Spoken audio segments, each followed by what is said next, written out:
gobolka Banaadir ahna duq magaalada Muqdisho Yuusuf Xuseen Jimcaale Madaali ayaa maanta waxa uu dhagax dhigay dhismaha wadada laami ah oo laga hirgelin doono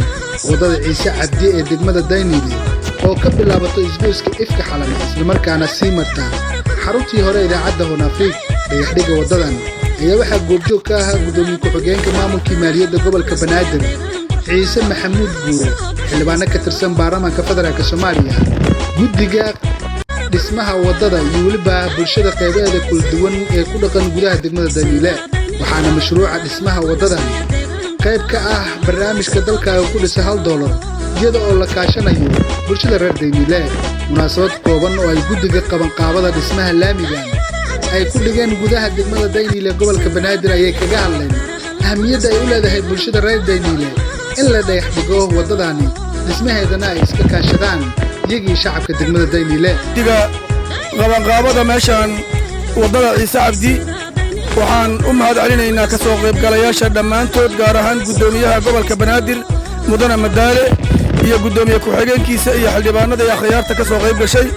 waa soo dhaweynaynaa dhammaantood waxaan jecelnahay in insha Allah taala dalka dhan sidaan iyo si lamid ah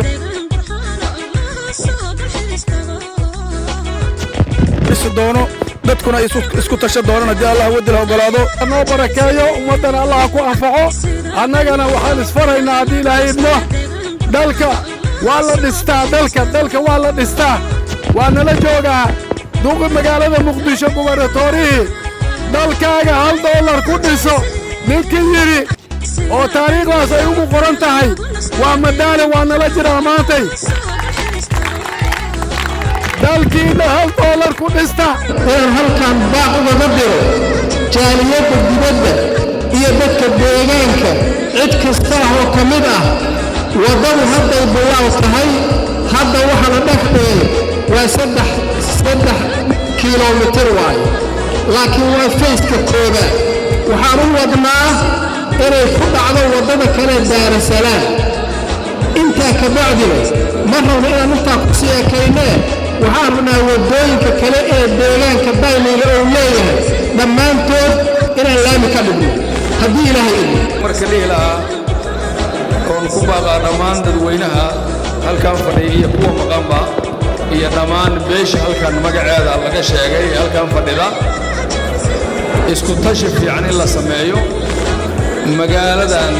iyo dhulka Ilaahay makaniyana inay aad u horumariyaan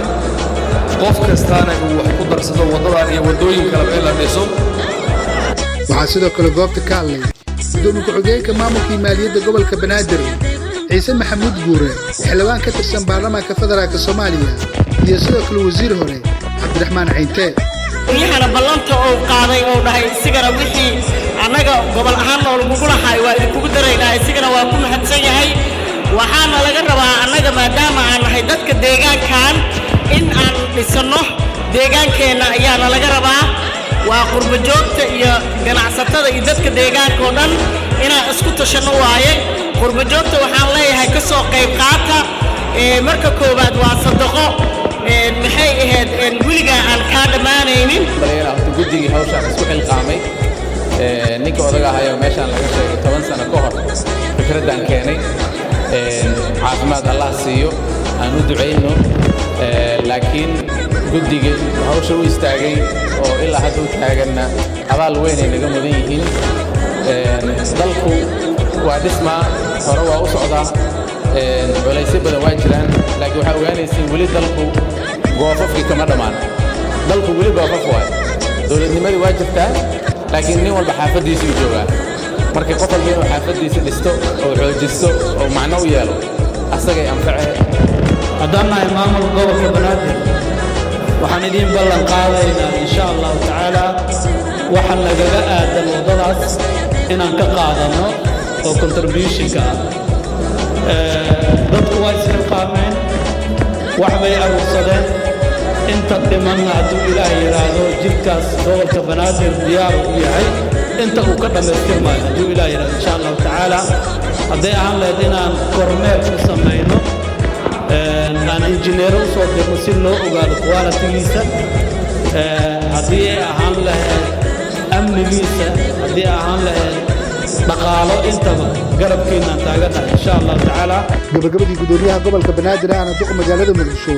Yuusuf Xuseen Jimcaale Madaala ayaa ballan qaaday inay ka qayb qaadan doonaan dhismaha wadadan laamiga ah oo laga hirgelin doono wadada Ciise Cabdi degmada Daynile ee gobolka Banaadir.